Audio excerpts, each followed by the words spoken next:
Are the evil creatures featured in the Mephisto Club, the Nephilim, actually mentioned in the Bible, or do they appear in other ancient texts?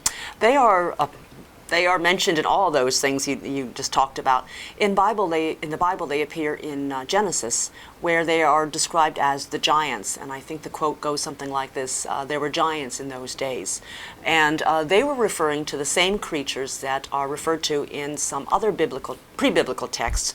One of them is the Book of Enoch, written about 200 years before Christ, and the other is the Book of Jubilees, written about 100 years before Christ.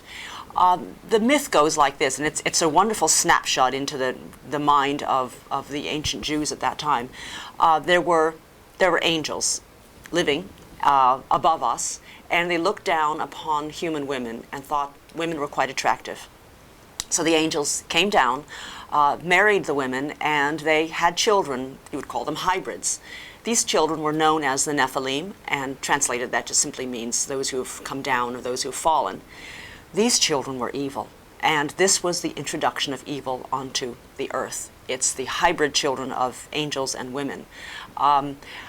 This whole legend really sort of explains where it comes from. In the Book of Jubilees, the legend is taken further. This is during the time of Noah.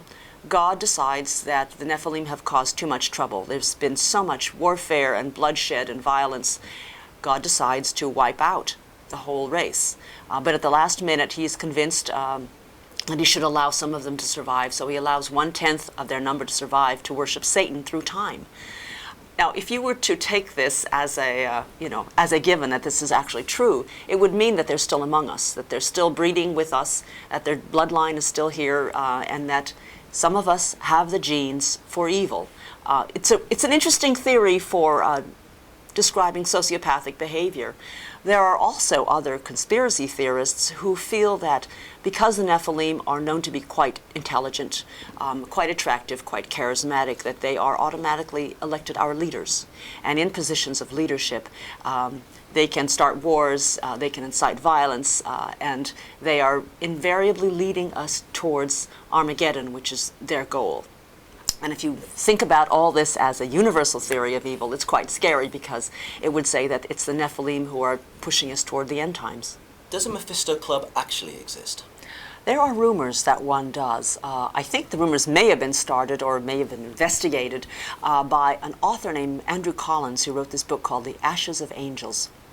He says that there is an organization called the Sons of Jared, and they are devoted to identifying Nephilim. I don't know what they do when they find one, but it's fascinating to me that it was only after I'd finished writing the book that I discovered that something that I thought I had made up may actually exist.